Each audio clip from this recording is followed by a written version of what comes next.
Hello. Hi, everyone. I'm Sue Thomas, the Divisional Franchisor for Jim's Life Coaching, and I am doing the podcast today. And I have James G'day. from Jim's Life Coaching Ballarat, who's come to join us, and Craig from Jim's Life Coaching North Lakes. North Lakes. I was gonna say Queensland. North Lakes in Queensland. So thank you guys for joining us today. We're going to discuss all things life coaching. So if you want to know, or if you've got a few questions that around life coaching, like what is it? What do we do? How do we do things differently than your normal counsellor or therapist? We want to help let you into the brains of a life coach, a Jim's life coach, because we are different again to your normal life coaching. We don't sit and talk your problems. What we do is really pull you out of your life and have you forward facing and looking towards creating your future and what that looks like for you. And it can have profound effects very, very quickly. So I've just got a few questions that I'm going to ask that throw around today, just to open up some discussions. And I'll put my glasses on. Should have printed them a bit larger. So just the first question. Why do people stay stuck even when they know they could do better? So why do people stay stuck? When they know they could be doing better. Yeah. Because most people do know they can do better than what they're doing. 100%. Yeah, I guess that's the thing is people... I often think that that's actually the worst place to be, isn't it? When you know you're stuck, because you actually know you're stuck, you realise you're stuck, and you don't know how to get out of it. Mm. Yeah, and, you know, the question is why? Why do they stay that way? Often it's, you know, firstly, lack of awareness of how to change, lack of belief that they can change in themselves. And, you know, as you know, we deal with subconscious patterns, right? It's our mindset, and it's programmed through evolution to keep you safe. Mm. And so change is something to fear. It's something to be anxious about because it's unknown, there's risk, etc. And that's what we've been taught. Yeah, well, that's how we've evolved because, you know, the species has been propagated by, you know, versions of our ancestors that trait was kept them alive, kept them from being eaten or killed by the tribe over the hill, you know. Yeah, but is that true now? Well, are we it's going not to be true. eaten by a saber-toothed tiger now? No. Yeah, it's not as true these days, you know, but unfortunately that's how we've been evolved, and we have 80% negative thoughts, so we're always looking for the problems, you know, the things that are going to go wrong, and therefore that change represents more things that will go wrong, and therefore our subconscious is designed to keep us safe because it craves the familiar, and you know, if you know you need to change something in the way you're doing things at work or in a relationship, that throws itself up as a risk. So it keeps us safe. And so I always say, you know, people only change, firstly, when they want to change, but then secondly, when they realise that the pain of staying the same exceeds the pain of change. Yeah, or the perceived pain of change, I would say. Because we are taught, or we think change is hard, change is... There's something bad on the other side of change, but change can be great. Yeah. Absolutely fantastic. Yeah. Yeah. If you have the right mindset towards it also takes me back to the question, what is stuck? 'Cause people say, oh, I'm not stuck. I'm not, you know, I can move around. I can do whatever I want. But so what do we mean by stuck? Well, I think anytime you're not growing, yeah, you're not trying new things, you're not moving forward in your life, that's a sign that you're stuck. You've stopped learning. Yeah, and you know, if you're not growing, effectively everything else around you is moving forward. You know, whether it's inflation, you know, other people, businesses, etc. It's all moving forward. So in a way, if we're not moving forward as well, we're not growing and evolving, relative to everything else, we're going backwards. If we're probably not staying the same, we're actually going backwards versus everything else. Yeah, you can't stand still. Yeah, and so yeah, when you're not growing, that's when I find people are not testing themselves and not pushing outside their comfort zone, and therefore they're stuck in whether it be a relationship, you know, that isn't going the way they would love it to go, but they're stuck in that relationship paradigm, I like to call it, or it could be in their health, where they aren't progressing and improving their health, and we're all on a path of deterioration here. So unless we're doing things to help ourselves be better health, then we're going to go backwards. Or it could be in your business where you're not growing, you're not improving, you're not improving your cost structures, etc. Effectively, all the other forces around you are moving forward, so you're effectively going backwards or staying stuck where you are. So if a business has no help wanted, sign up, saying No I don't help need any wanted. help. Yeah, that's a bit challenging. It can be really challenging because they think, everything's going okay. But change is inevitable. Change is going to happen. Yeah. And we need to be growing and learning more and adapting Yeah. to grow. Yeah. Or else we go backwards. Yeah, and I guess being stuck, it's not always stuck in a bad place either, right? So because we help people who are literally stuck, trying to get up off the ground, but also it could be someone in their career or their business that has plateaued, that sort of hit a ceiling, glass ceiling maybe, that they feel they can't push through, and they feel stuck there, right? But for all intents and purposes, their life's going okay, but they're not living to their full potential. Or maybe business is going okay, but their life's not going okay. Yes, The relationships at home, with the Yeah. family, with their partner, with the kids, with a larger version of that, the family dynamics, it's not going well. Yeah, Maybe it could be their health as well, Yeah. because it impacts everything, doesn't it? yeah, absolutely. Yep. Thank you, Jane. No worries. Craig, at what point does this isn't working become a decision instead of a complaint? That's a really great question. And just to back on James's stuff, it's how I've been taught to perceive what has worked and what's been modelled to me as I've grown up in the world from my social surroundings. Now, what may have worked for someone else may not work for me. And at that one point, when the belief turns to a complaint, and then action or perceived action or awareness, if we want to put an awareness stage, is generally when an emotional impact happens. So it could be a relationship bust up, it could be a business mistake, it could be all sorts of things that invoke that seed of opportunity for change. And it's then up to me to make that choice whether I want to grow from this or seek help to change, or go back to that same person that I believed that I was, and perhaps that behaviour may re-loop further on down the track. Yeah, I do have a lot of clients that come to me, or I've had many clients come to me where they have had that emotional point where the partner's kicked them out of the house, or they're seeking financial breakdown with a lawyer, trying to set things up for when they leave, because they're not quite leaving yet, can't quite afford it, but they're setting leaving up and what that's going to look like on the other side of that. And they come to me desperate for just help and guidance. And we start working together, and then I've got one lady who's come back in, and we're starting another round of the program because she had such profound change, not leaving her husband, staying with him, because when she learned that it was her behaviour that was creating some of his behaviour, she was then able to control her own behaviour, and then in doing that, their marriage just started to blossom, and now they're creating a business together, and it's just absolutely fantastic. But yeah, it's that emotional impact that says something's got to stop. You're either going to implode, or you're going to leave. You're going to die, maybe feeling that illness or something happening. They get really sick or a heart attack. So wow, something's got to change. Particularly with us men, we generally leave things to the last minute. Yes, Yeah. you guys tolerate things to the extreme sometimes. Because I know, as a man, I've been conditioned to go alone, do things by myself, don't ask for help, don't reach out, I can do this. Dad always taught me, don't cry. You're a man, you've got to tough it out. Yeah. You stand alone by yourself. Stop. Man up. Go to Bunnings and get a bag of concrete. I mean, how's that work for Push me down in my your life? feelings, isn't it? Yeah. Yeah. Don't cry. Real men don't cry. Yeah. So not true. How's that worked for me? Well, it hasn't worked for me. Yeah. It's actually led to my awakening. It's changed my life dramatically. Yeah.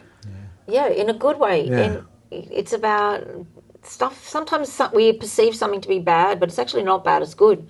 Like when I was diagnosed with cancer, everybody said, oh my God, you've had cancer, you poor thing. I go, no, it was the best thing that ever happened to me in my life because it actually made me wake up. It was the biggest kick up my, you know, get going. It was a shake up. So sometimes we need something really appears bad to happen so that then it will propel us forward even quicker and to really make some life-changing decisions. Fantastic. I think you hit the nail on the head too when you were sort of talking about, I guess, the realisation that you can't change anybody else. You can only change you. And when you hold the mirror up to yourself, or you have a coach help you hold the mirror up to yourself, you realise that you need to take some ownership for your life and your decisions, you know. And like I said, can't change anyone else, but you can change you 100%, you know. And then when you start to realise that and then take action and shift your story, your energy, your mindset, and then apply that back into the relationship or whatever it is you're trying to change, that other people around you respond. Yeah. And it's not this, oh, it's your fault, it's your fault, it's your fault. No, not at all. It's not about blame. taking the responsibility yourself, letting go of blaming other people. Yeah. Letting go of the guilt that you've been feeling because the past is the past. Yeah. It's gone. We can't change it. You can't change what time you got out of bed this morning. Yeah, but now is the power we have, the control we have is right now to then move and create our future the way we want it to be. Yeah. Just doing more will not solve problems. That leads us into the Absolutely. next question, James. Craig, great lead in. Why doesn't working harder fix the problem? Yeah, it doesn't work. I mean, quite often I've met a lot of franchisees, and I've been guilty of this myself, following the system, doing more. Key word, doing. 50, 60, 70-hour, 80, even 90-hour weeks in previous business models. Just doing more, serving the system, doing very well monetary and financially. However, every other area of my life destroyed. Relationships, family, connections.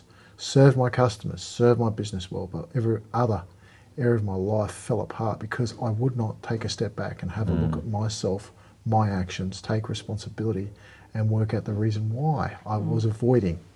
So for me, it was more avoidance that was the driving reason why I wouldn't change. And I was so loyal to my business that I was using that as an excuse to do more instead of learning to be more and then have different outcomes. Allow it to flow in.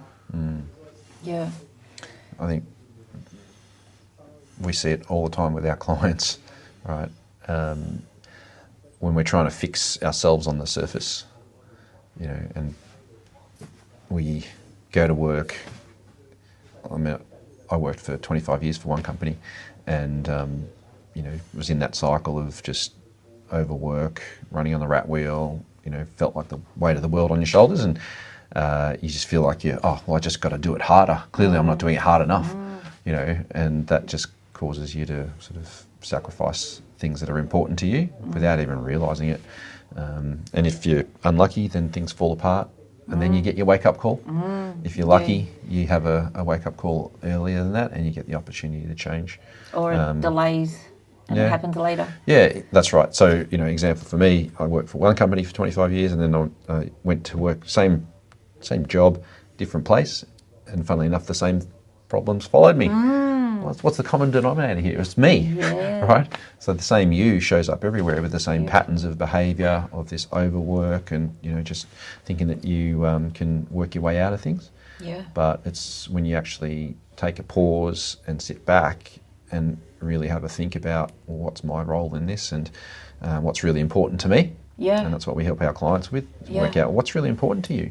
And then how are you spending your time, energy and focus on what matters, so that you can then feel more aligned, but also more fulfilled, satisfied, and more balanced.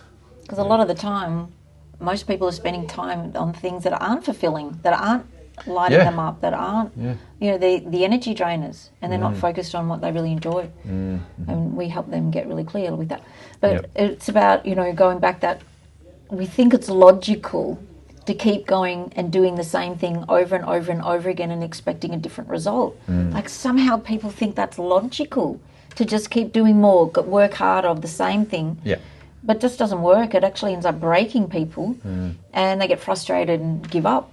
But it's really illogical to keep doing that because that's a definition of insanity. Yeah.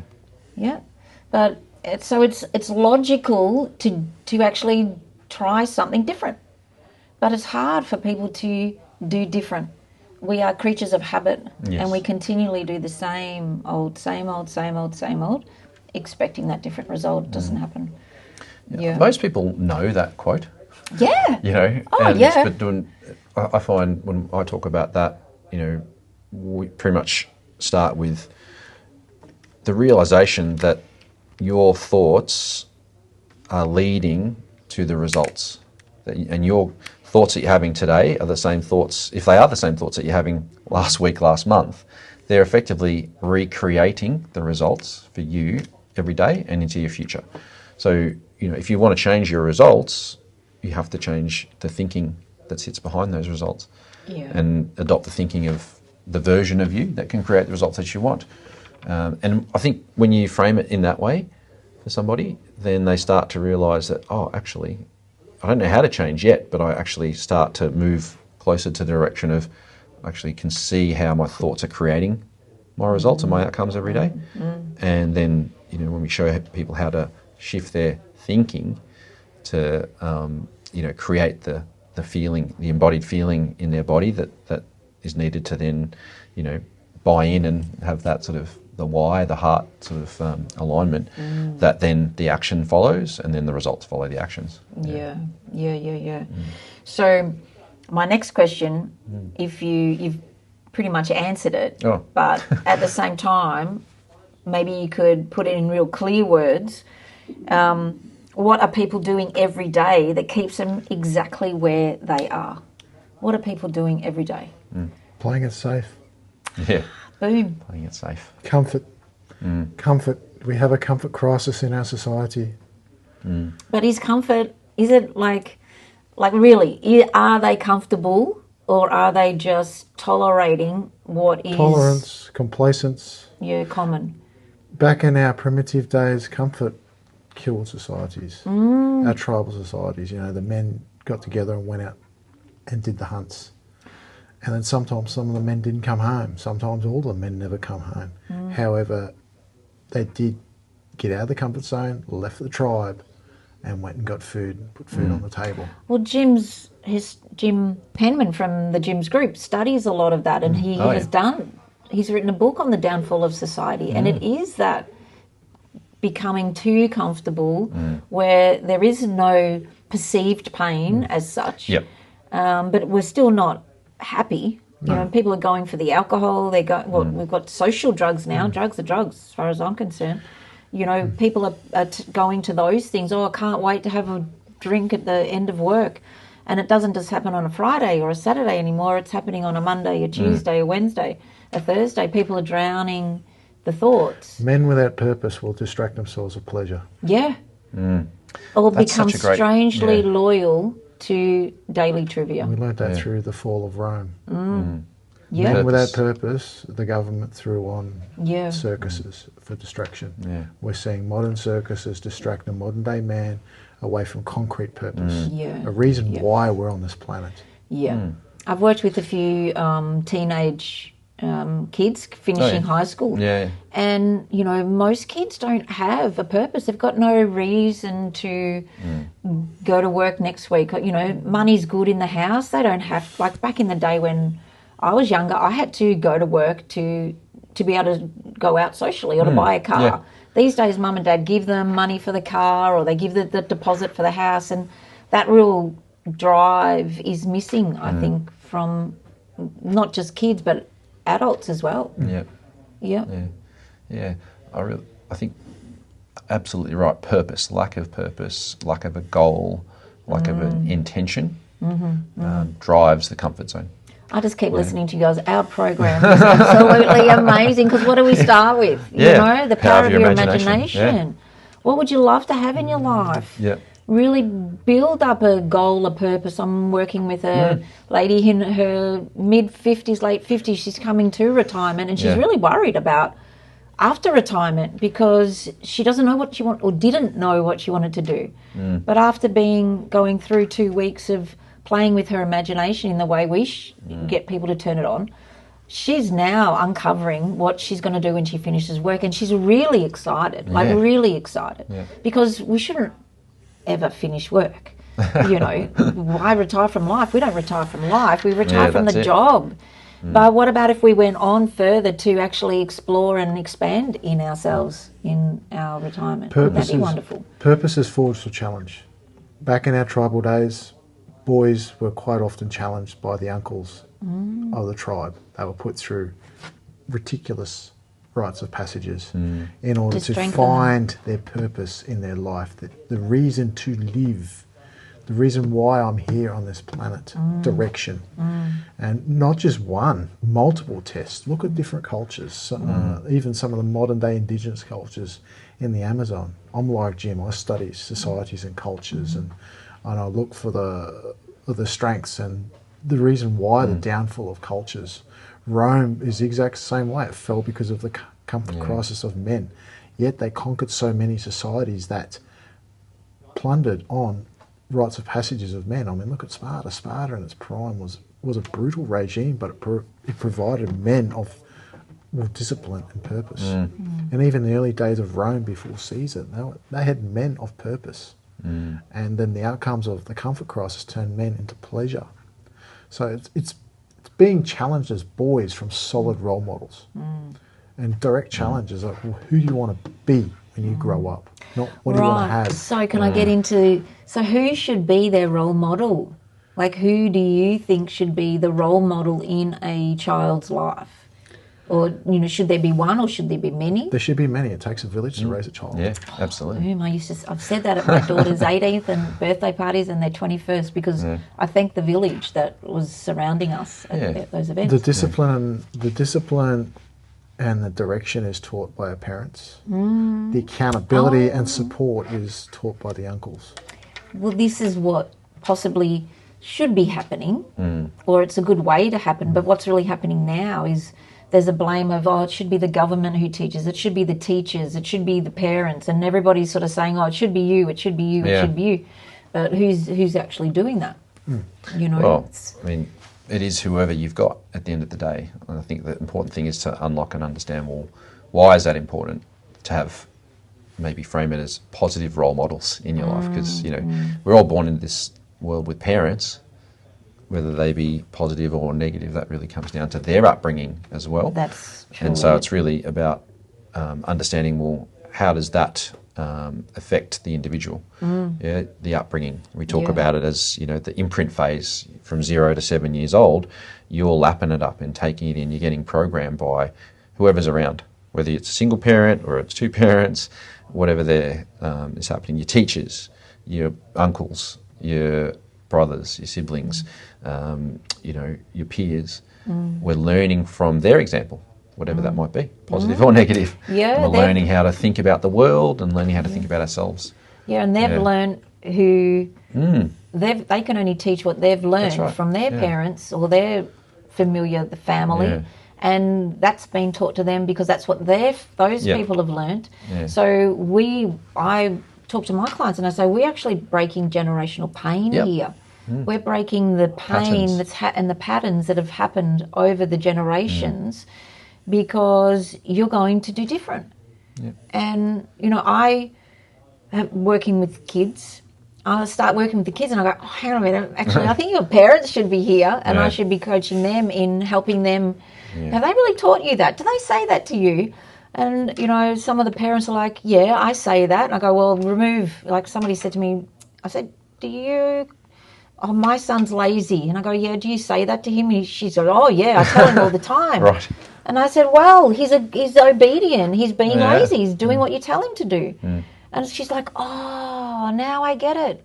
You know, we've got to feel our kids, not falsely, but like we're walking miracles. You've got to lead them. We've got to lead them. We've got to be the leaders in our own lives, the leaders in their lives. Yes, it is a big responsibility. It is, but if we're taught that we are being responsible when we have a child, they don't come with a rule book, but I think we should get more help with how we bring the kids up, because those children are going to be the new leaders in the world coming through, or not, you know. So it's a very interesting subject. My daughter's she teaches prep at the moment, Right. and she's teaching them manners. She's teaching them how to say excuse me, and she said she spent a whole day on excuse me because the kids didn't know what it meant. They didn't know what to do when somebody asked it, and they didn't know what to do when they were asked. So she said, but this is in the curriculum, Mum. It's just they haven't learnt it at home. And to me, teaching manners it's tough love. It's not something we want to do. It's something easy not to do.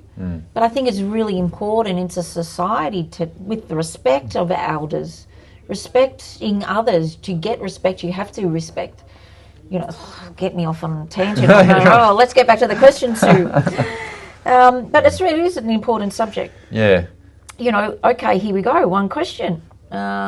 James Craig, why do people talk themselves out of the life they actually want? We might have covered some of this. Yeah. Did you want to have a crack? It comes down to lack of belief, believing in themselves, for most important.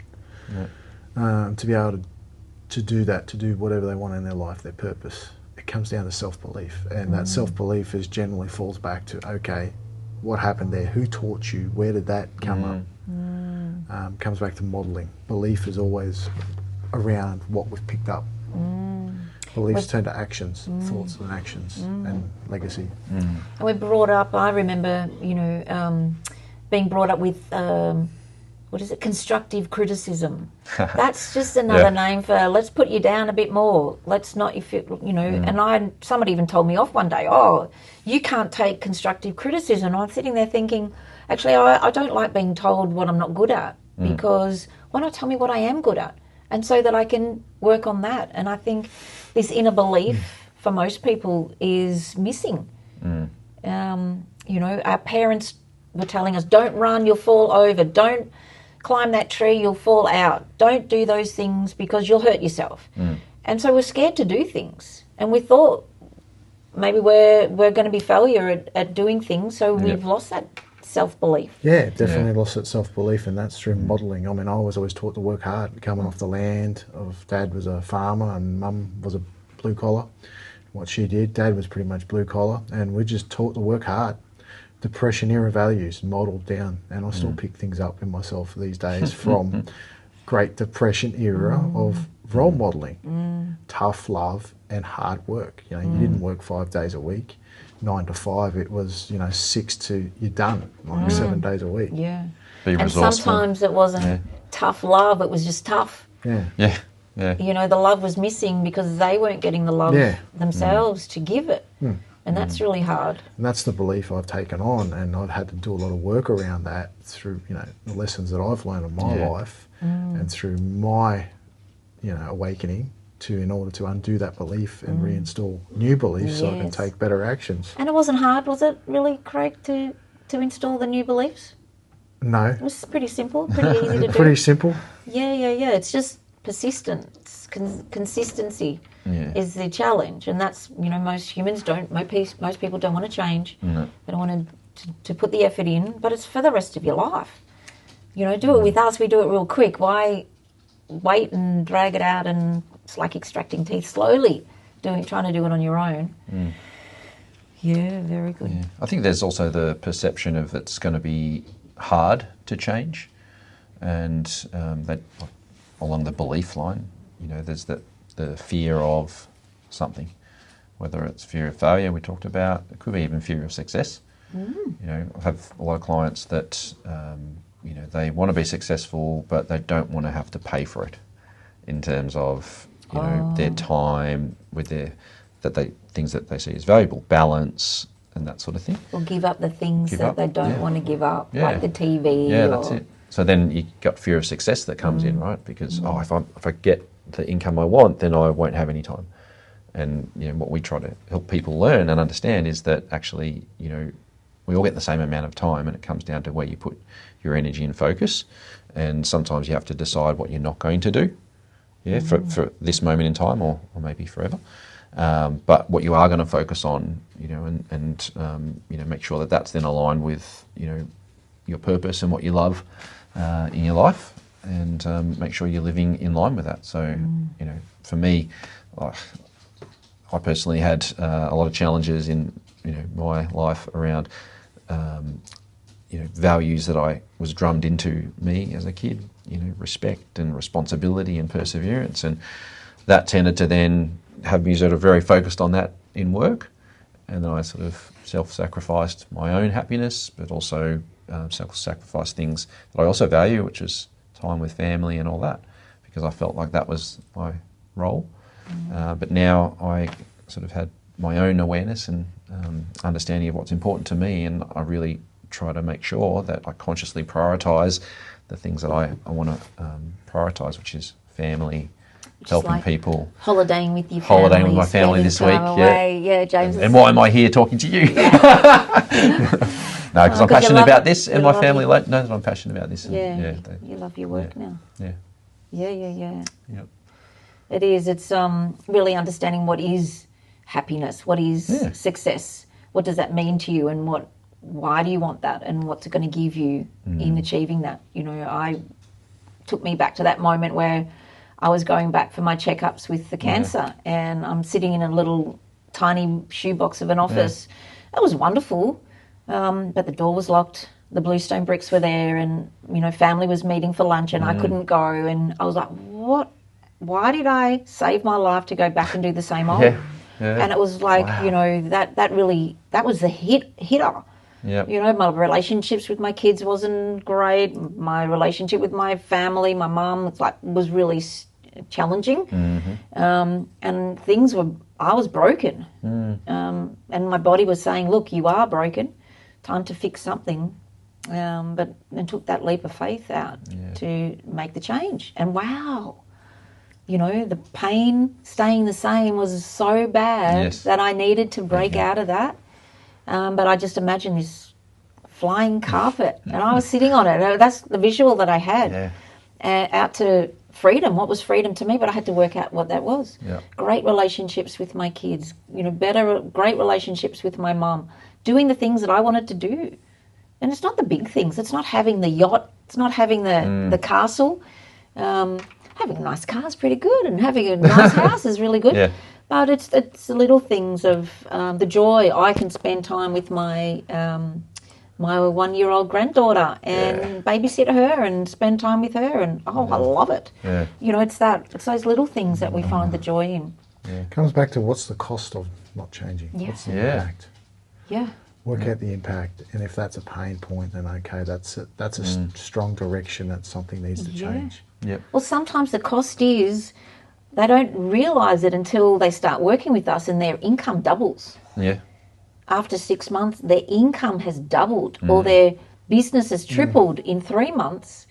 And you think, well, what was that worth to you? That's $120,000. And it's like that. It was costing you $120,000 every 6 months for not working, not working on yourself. Action. Or it could be your health. Your health, What's that? I love the saying of when you're healthy, you've got 1,000 problems, but when you lose your health, you've only got one. And a lot of people don't. I think that's future me's problem.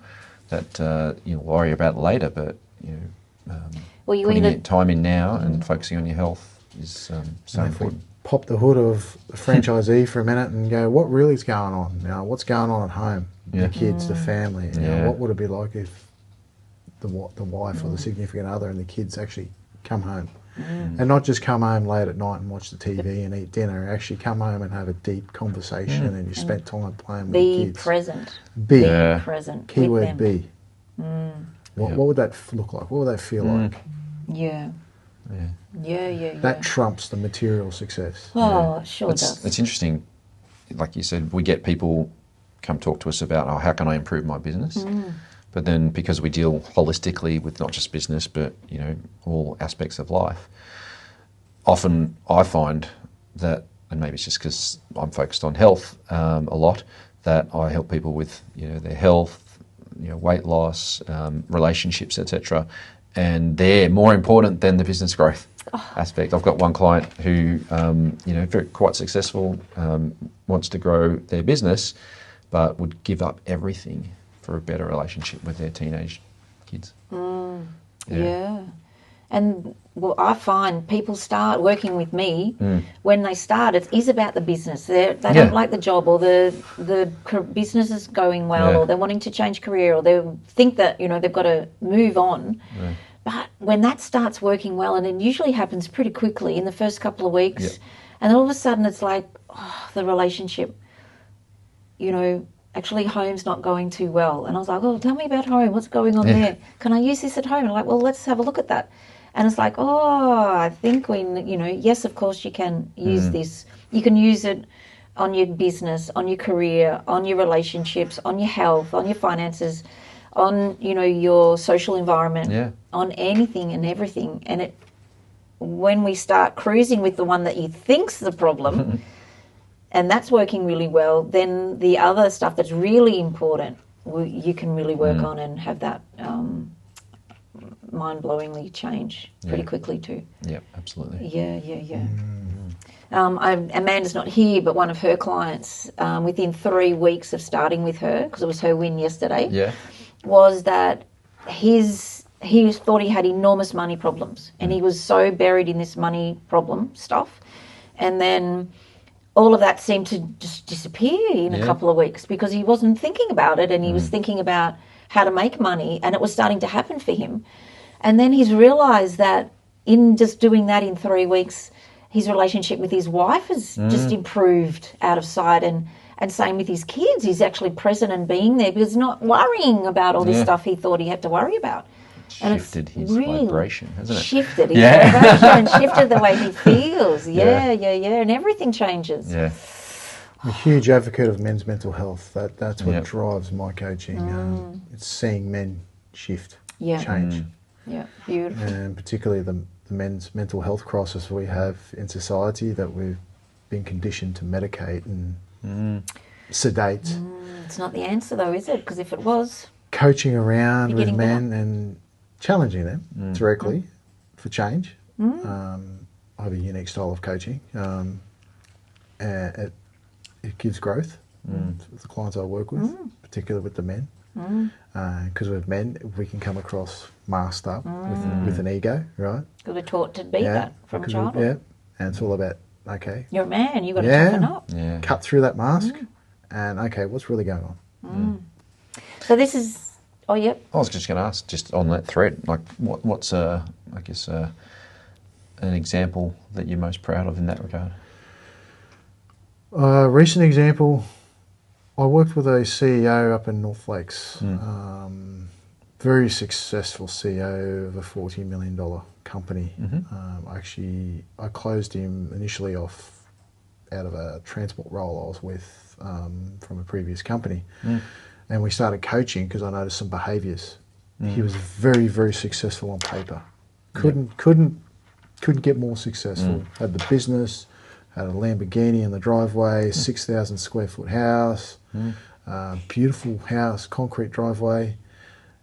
But yeah, he'd work 7 days a week, and as soon as he'd get home, he'd hit the drink, like get on the alcohol. And as soon as the alcohol kicked in, the switch flicked. And his just behaviour turned on his family. It's common.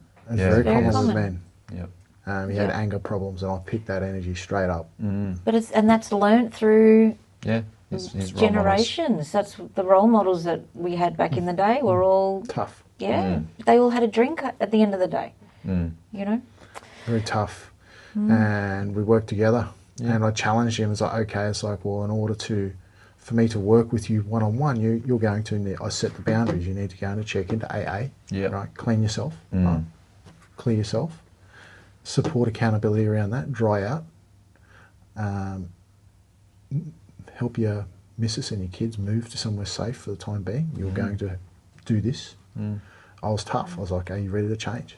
I had to be direct. When dealing with these men of these behaviours, there is no counselling sort of behaviour. It's direct coaching.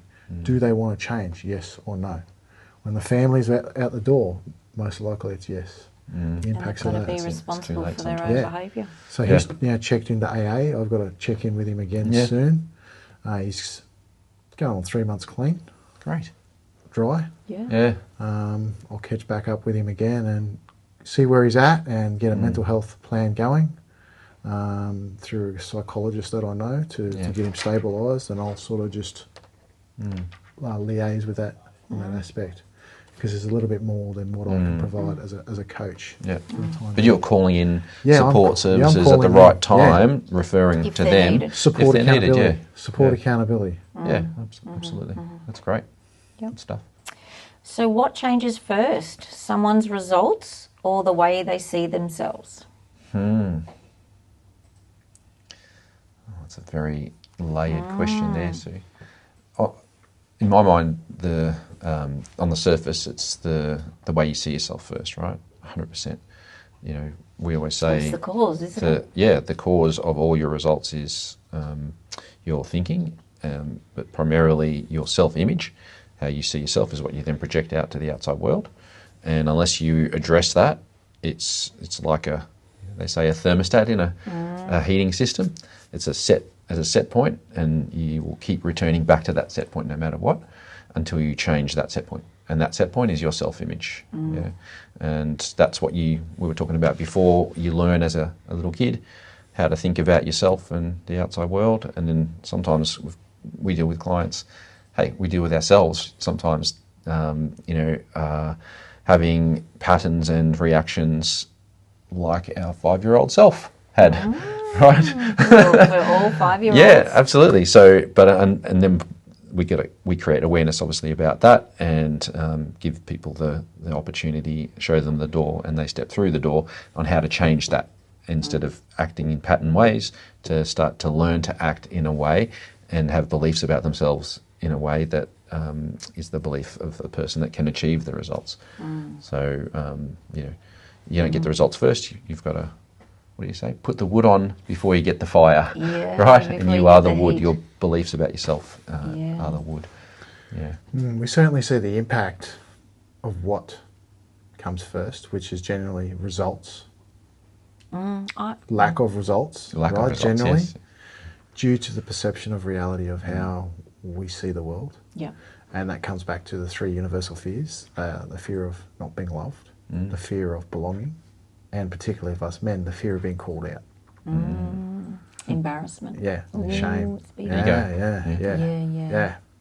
And in order to understand these, it's all about changing more our perception of how we see ourselves within the world around Yeah. us, how I believe myself to be, how's my image, and that how we see a lot of what's going on with this fear of belonging at the moment, with people wanting to belong, and if they get rejected Yeah. from some group of society, we see the massive change, the colour hair and the different They want to tattoos, fit in, the yeah. punk movement and all that. They want to fit in. It's the fear of. And there's been all of that through society when Yeah. we Of look course, back yeah. at We're a tribal yeah, society, right back right? to Yeah. the tribal fear of stuff. belonging. Yeah. We want to belong. We want to If feel you didn't part belong, of We what it. want to happened? feel like we fit in. We are communal Didn't survive. species. Yeah. And that's why we do things as kids in the very beginning. Yeah. Because we want to feel loved, we want to feel important, we want to feel like we fit in, Yep. that we matter, and we do all these things to feel that. But at the same time as doing that, we're creating habits, and those habits as a 5-year-old don't serve us as a 45-year-old or a 55-year-old. Yeah. And it's time to check in on that. And I find a lot of the time that, yes, it is, the self-image changes as soon as they say yes to working with me, because I find from the moment they've said yes to the moment we have our first session, things have already started to change. Yeah. You know, the results, what are the results in your life? It's the relationships you're having, the money that you're earning. Yeah. Everything outside of you is the results. It's a reflection of what's going on inside of you. And when we shift the inside, all the results on the outside start to change as well.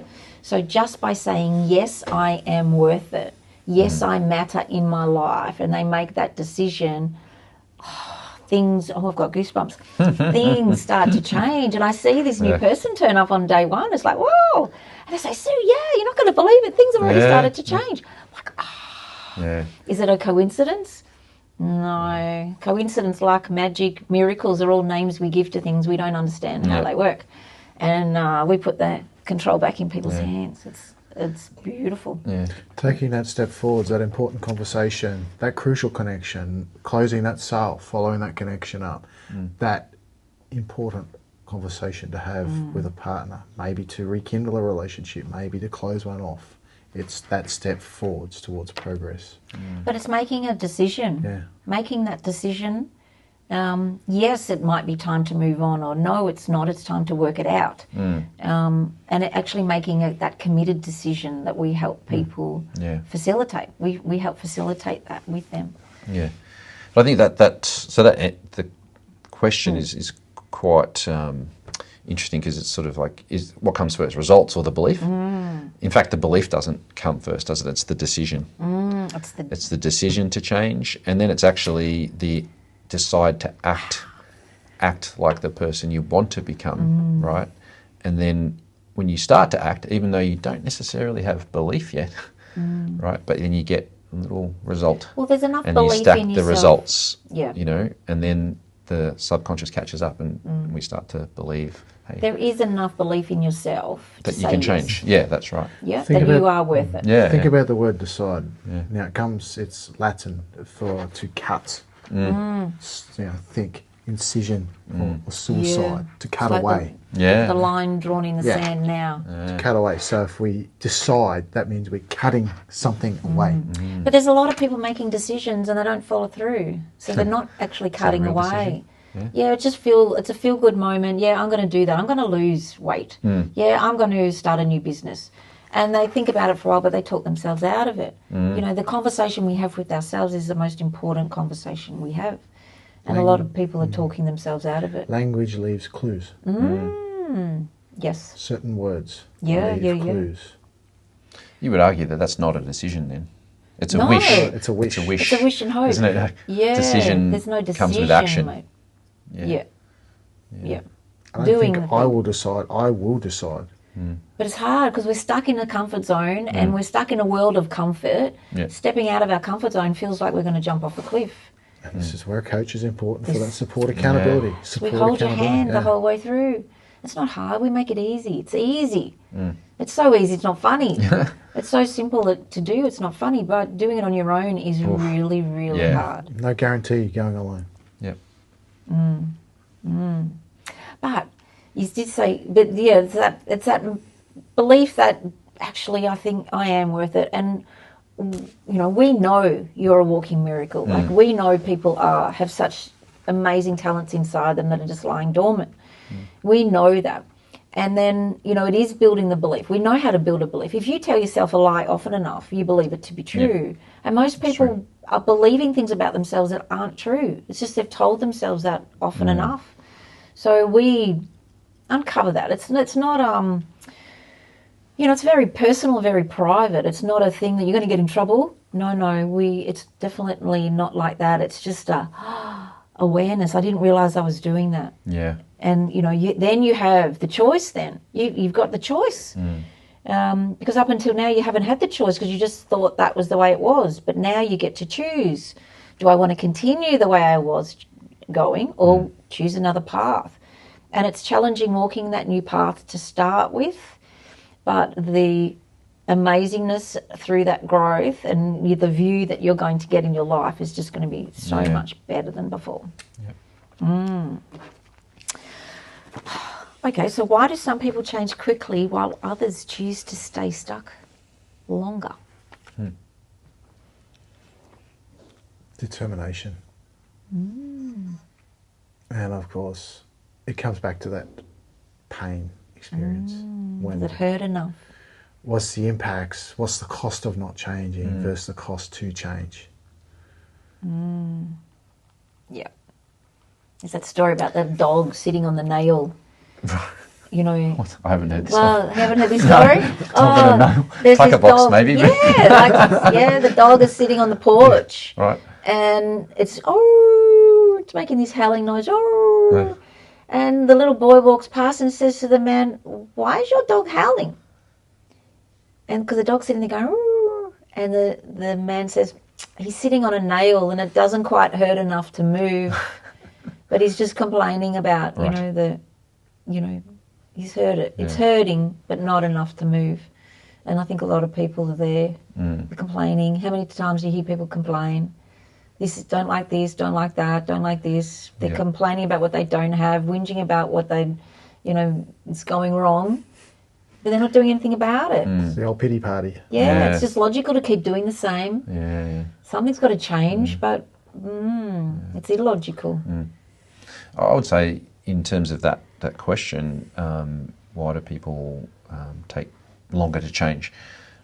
We always talk about like knowing is not doing, and I always think there's actually something in the middle of that too, which is you can know something, you can read books, you can watch podcasts, you can do whatever self-development, but then not taking action's one thing, but there's something in the middle that stops you taking action. There's something in the middle that stops people going fast or going slow, and that's understanding. Yeah, so understanding what you're learning, understanding these concepts that we teach, but then how it applies to you and your situation specifically, which is a very tailored thing. Yeah, and then understanding how you think, and then understanding why you think the way you think, right? And I always say, beliefs are an interesting thing. The very first belief you have to have or understand that you have is the belief that your beliefs can change. Because some people don't understand that their beliefs can change. They say it's hard wiring, this is just the way I am, this is the way I've always been, right? And but it's not true. This is the It's way so I've not always true. been. It's the way you've practiced being. Yeah, that's right. Yeah. Yeah. It's like I start off with the, lesson. Well, we have these beliefs Yes. that we believe are true. Like we're taught working hard. You've got to work hard to earn money. Yep. You've got to work hard to earn money. But there's a lot of people who are working hard and they're poor. So working hard is not the answer for everyone. Not just the answer, no. There's a lot of people who are, earning money in their sleep. Can you tell me the billionaires are working 1 billion times harder than somebody earning 50,000 a year? They're not. They've learned how to do it differently, learn how to do it better. And same with millionaires. They're not working 1 million times harder than somebody earning 50,000 a year. They've just learned a different way of doing it. So there are other ways than the ways that we were taught originally. Yeah. And changing one belief can just whoa, it's like a opening. domino effect, isn't it? It can be a real domino effect. Yeah. Yeah, 100%. It's like opening a window or a door. Or actually knocking the wall down. I know. Yeah. It's amazing to see. So a good mentor taught me. His name's Jack Cullen. He's the founder of Hungry Jack's, Canadian, who migrated here to Australia. He's in his 90s, so billionaire. So he's taught me specifically to shift exactly from that how-to thinking. So the books, the tapes, the podcasts, yeah, they're all important. Don't get me wrong. It's important to mind feed. But there was also another component in there is mind do. Right? Take action from the lessons you learn that fit your map and model of the world, not necessarily what's being mapped on your world, and shift from that how-to advice, because there's only so much how-to we can tolerate, right? Yeah. You can pay for it, How you can many watch books have been YouTube. sold? How many YouTube clips on positive, Yeah. The question is, how much of this how-to do you actually take action on Yes, Exactly. it's the action. How much of it do you do? without stepping into the why not? And the why not is what Jack Cullen challenged me on is, okay, who's this identity? Who's this new being you're stepping into? This new way of being you're stepping into? This is what's not clearly identified with the how-to. The how-to will teach you a tangible skill, like how to close sales, how to be a better husband, how to be a better man. There's plenty of stuff for that. You don't need to go pay an expensive course. No. Jump on YouTube. But what's the odds of taking action from the end of that without Exactly. support, accountability, of stepping into this new identity? People don't do it. But also so support and accountability agree is one thing. The other thing is, why aren't I taking action? And what is it that's stopping me and holding me back? And you mentioned before procrastination, Fear. lack of ability to make a decision because of fear or Conditioning, worry, conditioning. programming. Yep. and it's running in the background. We don't realise it's there Yeah. because it's our familiar. We think it's normal, but it's not normal. It's just your normal. It's your beliefs. Yeah, Exactly. Yeah, And this is what distinguishes a good operator to a great CEO in the franchisee. An operator will just get stuck in the how-to process. Follow a how-to pattern blueprint. Yep. Okay, cool. Follow the steps. Follow the system. Cool. Yeah. The system works as is.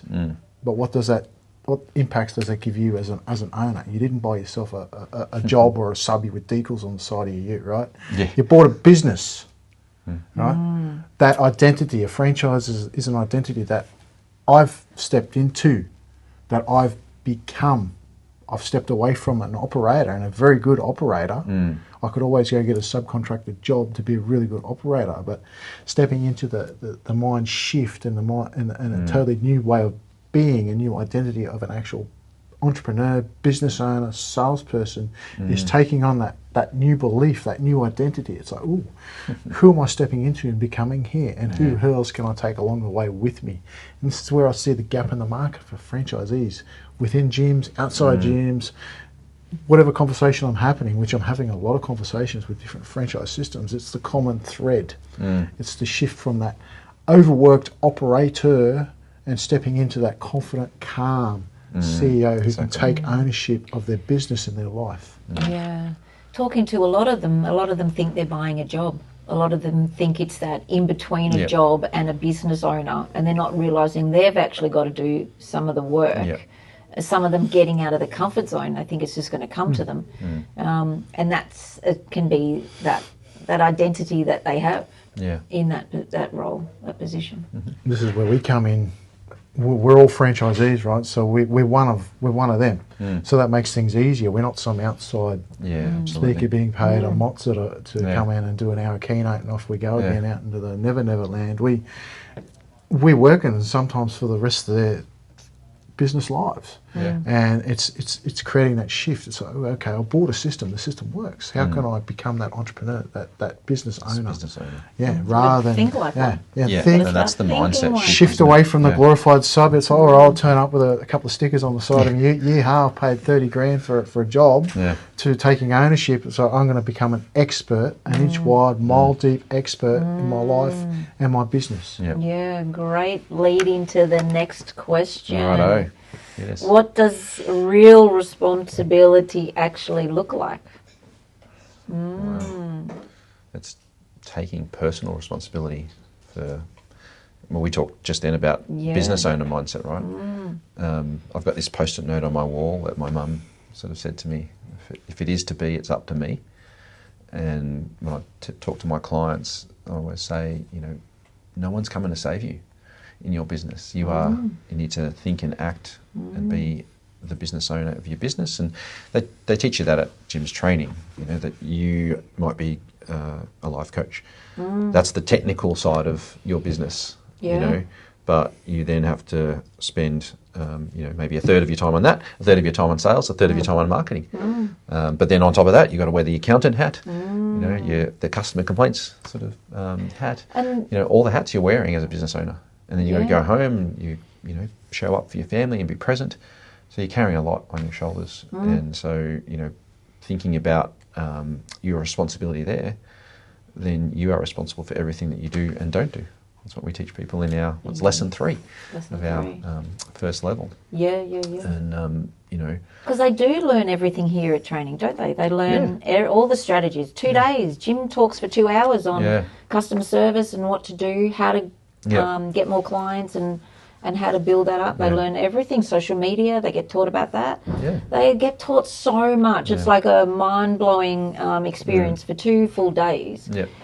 But a lot of people go home and sit on the couch. They forget about it. They forget about it. They don't implement it. They don't implement. They don't take the action. So it is a lot of responsibility on themselves. But it's simple and easy, but the longer you leave it to do it, the harder it feels, the harder it takes. But it's all just a story you've got going on inside your mind. Shift from the responsibility to responsibility. The abilities taught here in the initial induction training, it's integrating that. It's like, I don't need more how-to. Now I need to take action and be able to. So yeah, that's me. Yeah. I did that. Yeah. I did not And it's- follow that. I did not follow the system and follow that leader because I didn't follow the blueprint in front of me. It's pretty straightforward. Yeah, one franchisee I worked with, empty calendar, didn't Oh, have yeah. any work Yep. happening, was really struggling at one stage, and it was, I said, well, you're doing some quotes? He goes, yeah, but I'm not getting any. Yeah. And I said, well, you following them up after you send the email out? Mm. And he's like, there was a big crickets, Yeah. no noise whatsoever. And I'm like, right, okay. So what I'm going to do is just a suggestion. Anybody listening who's Yeah. got an empty calendar, phone up to make sure they got the invoice. Yeah. Because he had so much pressure going on in his mind. I've got to ring them to ask them for the job. And he was like so overwhelmed and frightened to do that because he was going to get a no. Yeah. Or it could be a yes, 50-50. But not making the phone call was 100% no. Yeah. I said, so don't ring them for the job. Ring them just to checking Yeah. that you got the invoice. And within a week, his calendar was booked out for the next month. Amazing. Yeah. Like, It's don't they teach you that at training? Yeah, but it's the story people have Yeah. going on inside their mind, that conversation. It really frightens people stepping out of the comfort zone. Yeah, I think they step out of their comfort zone so much starting the business that they're too scared to go any further. yeah. Even, just to make a phone call. Yeah, one word that comes up in this space of that responsibility is taking ownership. So you can sit on the couch and say, oh, I'm not getting the business or the work that I want. But if you take ownership for that, you can say, well, do I want to be right? That maybe somebody else should be doing it? Or do I want more business? And when you What take do that I want? ownership, of everything, right? The weather is bad. Okay, you can't change that, but what's your wet weather plan? Yeah, right? yeah. Or whatever wet weather plan, Well, your relationships. Aren't we lucky? We work from home. Yeah, your relationships. What's my role that I'm Yeah. playing in that relationship? Yeah. Oh, but and she how does can I that or change? he does that. And Okay. it's like, but how do you react to that? Yeah, that's right. What are you doing? Are you... To propagate that Yes. situation, that outcome. Yes. Yeah, and when people learn to take ownership, and you might call it extreme ownership, there's a really good book that I like.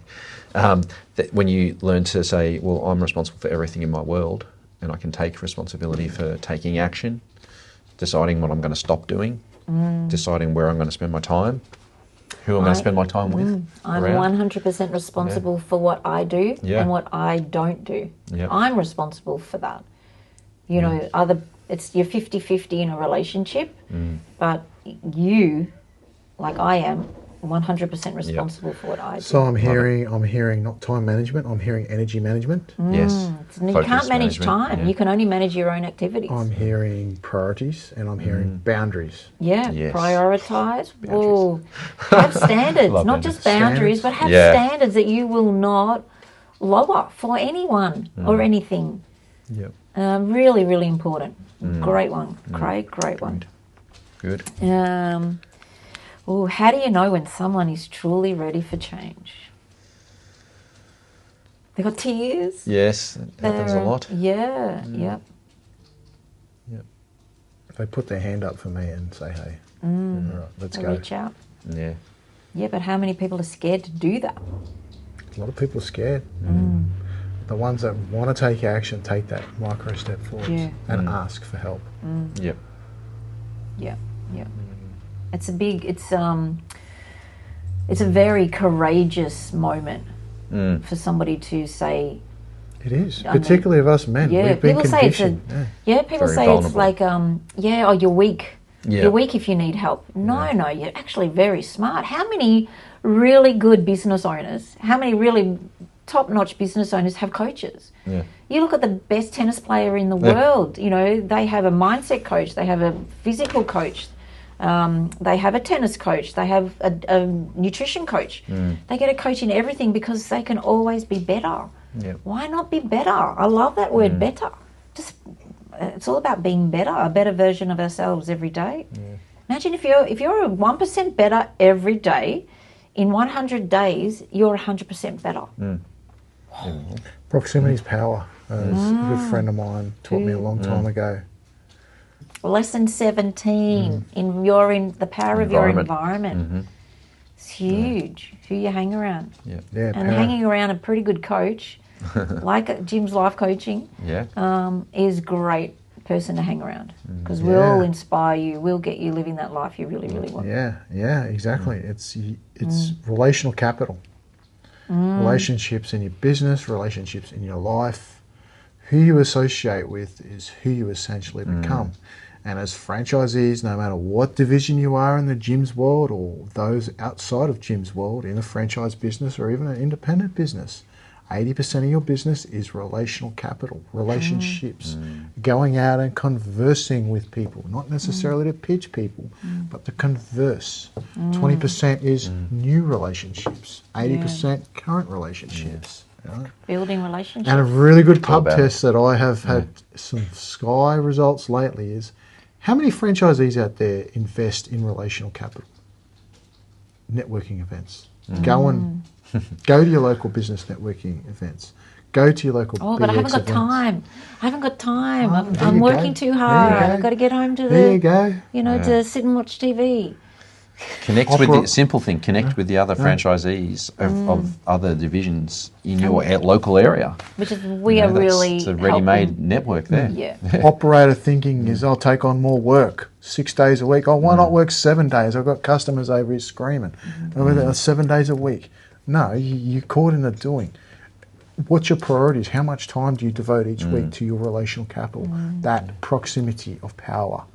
Relational capital, your customers, your clients. You build long-term lasting relationships. They will be with you for life. For life. Relationships around you. You are the sum total of, was it the 5 closest people who hang around you? Their clients, The books you coaches, read, the music you family, listen to. friends. So why not invest, prioritise time into that relational capital? Doesn't matter if you're a franchisee. There's no exceptions. It's prioritisation. And I might come across harsh at the best of times with business owners, but it is. It's relational capital. Yeah. Coming So from a why- traditional business yeah. of doing 80 to 100 hours a week, we won't be in business long if we don't invest in people. So what's the real cost of not changing? Like, what is the real cost of not changing? Inaction. You could put a story around that all you want, but it's There's inaction. so much. Yeah. But the inaction, what's the cost of inaction? Happiness, in my view. you know. Success. Success It's is, dollars I call dollars in the success bank. basically happiness. You know, in whatever's important to you. Yeah, the cost of not changing. What's your highest priority? That's the cost Yeah. of inaction. Marriage, money in the bank, stress, mental health, Yeah. physical health. Put a name to it. Yeah. What's keeping you awake at 3 o'clock in the morning is the key to the cost of inaction. Yeah. Because eventually it's your health that will pay, Yep. that will suffer. Yeah. Yeah. Physical, but we think, mental. that's someone else's problem. I'm too busy. I'm Yeah. caught in my head. Yeah. That's the feedback. I haven't that got time, but I tell you what, if you don't spend time on yourself, Yep. you'll end up with time in hospital and it will be the one that stops you. And you wonder, wow, I didn't think Yeah. I had time. You've got all the time in the world. You've got all the time in your life. Yeah. What's the rest of your life worth? Yeah. So we're actually cheap. Yes. Wonderful. Thank you, guys. Well, this could be the start of a new podcast idea that we've Yeah. come up with here, because this has been absolutely amazing conversations that we've had and some real insights into what we do and how we help. I'd love to be able to, maybe a future one where we sort of share some examples, typical examples, so that people can, I guess, relate to, who we help, how we help, and that it's possible. Because I We think that's need- the belief aspect, Yeah. isn't it? It's believing Lots- that you can change, and the first thing to do is to have that vulnerability enough to say, hey, DIY, I've tried it, it's not working, hasn't worked, and I'm willing to give something else a go, knowing that the cost of change is high if we don't take action. Yeah. Stay stuck. That's the cost of inaction. Yeah. Wonderful. It's not Most cheap. definitely. Testimonials. We need to get those Yeah. stories of our clients Yeah. out there. So, thank you very much for listening. Thanks for contributing, guys. So, you out there, if your life's not the greatest, if it's not exactly where you want it to be, and you want to have a chat with one of us to share, don't have to tell us everything, but we will work out what might be stopping you. And we've got the most amazing program. We tap into the power of your imagination, where we get you to really explore what you would love to happen in your life. We uncover the story that's going on in the background and help you change that. Flick the switch to the total opposite. We also teach you about your mind and how it works. We teach you about responsibility and the power of that. Also about your mental muscles that you've got in your mind that you've been using in reverse. And we also work on your self-image, the image you have inside your mind that's holding you back, that's stopping you, could be stopping you, but I'm pretty sure it might be. But then we really get into your attitude and what that is, and you leading your life, and really into the law of cause and effect, the law of laws, they called it, and teach you about that and show you how to have the power in your life. And if you would like to find out more about that, it's pretty, there's a lot in what we teach and what we share. But you take so much away, and it's so simple and so easy to implement in your life. We have those.